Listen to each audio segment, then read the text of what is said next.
Hello guys, welcome to my channel. So I'm a first year MBBS student from a government medical college in Chhattisgarh. So in this video we will talk about कि last month में हम कैसे motivated रहें, क्योंकि अभी का जो ईरा है, क्योंकि अब नीट बहुत पास आ चुका है, सिर्फ 1 महीना ही बचा है, तो इस टाइम पे ऐसा लगता है कि हर वक्त हम डिप्रेस्ड हैं, हर वक्त हम डीमोटिवेटेड हैं. तो इस टाइम पे हम कैसे मोटिवेटेड रहें. तो सबसे पहली बात तो है कि अपनी प्रिपरेशन पे ट्रस्ट करो, खुद पे ट्रस्ट करो. साल भर तुमने मेहनत की है ना, तो प्लीज़ कॉन्फिडेंट रहो अपने ऊपर. अभी के टाइम पे कॉन्फिडेंस बिल्कुल भी लॉस मत करना. अगर तुमने साल भर जेन्युइनली मेहनत की है तो उसका रिजल्ट तुमको डेफिनेटली मिलेगा. Second, 10 minutes motivation. ऐसी कोई भी चीज़ जो तुमको मोटिवेट करती हो, जैसे कि तुम्हारे पेरेंट्स से बात करना हो, या फिर म्यूज़िक सुनना हो, या फिर अपने किसी फ्रेंड से या क्लोज फ्रेंड से बात करना हो, जो तुम्हें मोटिवेट करे, जो तुम्हें खुश रखे, तो तुम वो करो. रोज़ 10 मिनट अपने लिए मोटिवेशन का टाइम निकालो, जो तुम्हारे अंदर एनर्जी भरे, ताकि तुम और अच्छे से पढ़ाई करो. Third, close your eyes and think about your future. ये तो तुम अभी मेरे साथ ही करो, मैं जैसे जैसे बोल रही हूँ रिपीट करो. तुम अपनी आंखें बंद करो, ठीक है. अब सोचो, तुम सुबह उठे हो, तुम रेडी हुए हो, वाइट एप्रॉन पहने हो, स्टेथोस्कोप डाले हो गले में. अब तुम हॉस्पिटल में जा रहे हो अपनी गाड़ी से, अपनी बहुत अच्छी महंगी गाड़ी से. अब जैसे ही तुम हॉस्पिटल पहुँचे, सर सर सर करके जितने भी वहाँ पे लोग हैं तुम्हारे पीछे पड़े हैं, सब जितने पेशेंट है, डॉक्टर साहब कर रहे हैं.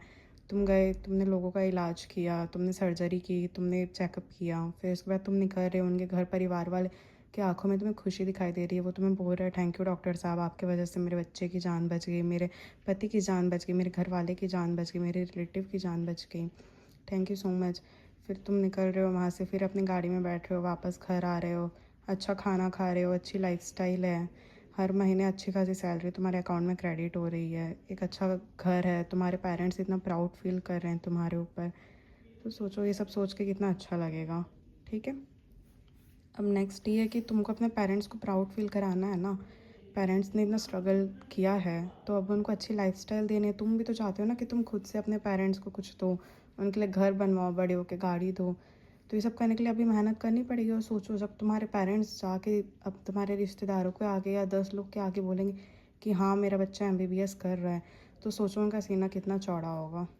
Fifth, appreciate your self. कुछ भी तुम छोटी से छोटी चीज़ अचीव करते हो. तुम्हारा टेस्ट का अगर मान लो तुमने कोई टारगेट बनाया है कि इस टेस्ट में मुझे इतना स्कोर लाना है, या ये टॉपिक के क्वेश्चन चाहे जो हो जाए मैं गलत नहीं करके आऊँगा, अगर तुम उसे अचीव कर रहे हो तो अपने आप को अप्रिशिएट करो. कभी भी अपने आप को ऐसा मत फील कराओ कि ये तो कर लिया लेकिन ये नहीं कर पाया. नहीं, उस चीज़ की खुशी मनाओ कि तुमने वो कर लिया. जो नहीं कर पाया उस पर फोकस करो, बट जो कर लिया उसकी भी खुशी मनाओ.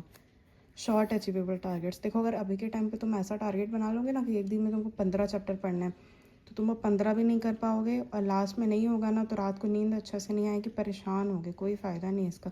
इससे अच्छा है कि जितनी तुम्हारी कैपेसिटी है, 7 चैप्टर 8 चैप्टर, तुम उतने का टारगेट बनाओ और उतना अचीव करो. ठीक है. अब नेक्स्ट है इरेलेवेंट मॉक टेस्ट. कोई भी तुम एक्स्ट्रा टफ मॉक टेस्ट दो ही मत, जिसमें तुम्हारे स्कोर अच्छे ना आए, या question out of NCERT context या आउट ऑफ नीट कंटेक्स्ट हो. क्योंकि क्या फ़ायदा उस टेस्ट को देने से, तुम्हारा कोई बेनिफिट तो होगा नहीं, उल्टा उसके कॉन्सिक्वेंसेस ही हैं. तुमको डिमोटिवेशन ही मिलेगा, मार्क्स कम आएंगे तो. नेक्स्ट है नो योर वीक कॉर्नर्स.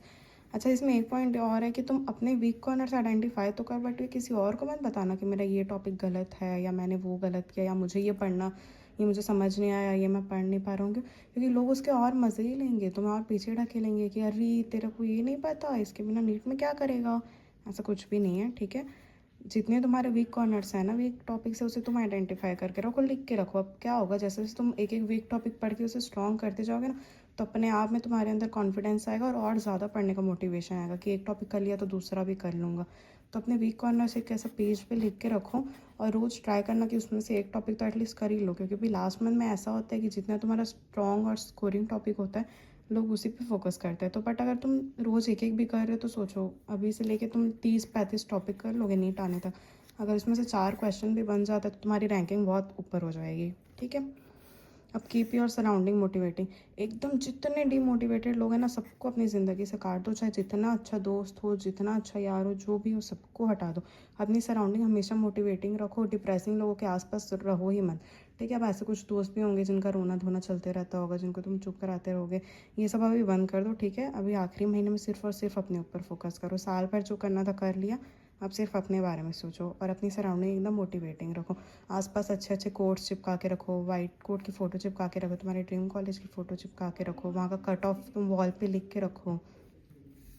और मोस्ट इम्पॉर्टेंट खुश रहो यार, सबसे ज़्यादा इम्पॉर्टेंट यही है। तुम खुश रहोगे तो तुम्हारे पेरेंट्स खुश रहेंगे, तुम खुश रहोगे तुम्हारी पढ़ाई अच्छा से होगी, तुम्हारा स्कोर अच्छा आएगा, तुम्हारा एग्ज़ाम अच्छा जाएगा, सेटिस्फैक्शन होगा, मोटिवेशन होगा, कॉन्फिडेंट रहोगे खुद पे। सबसे ज़्यादा इंपॉर्टेंट तो यही है, खुश रहो। ठीक है, तो अगर वीडियो पसंद आई तो प्लीज़ चैनल को सब्सक्राइब करिएगा और वीडियो को लाइक करिएगा। Bye bye, all the very very best.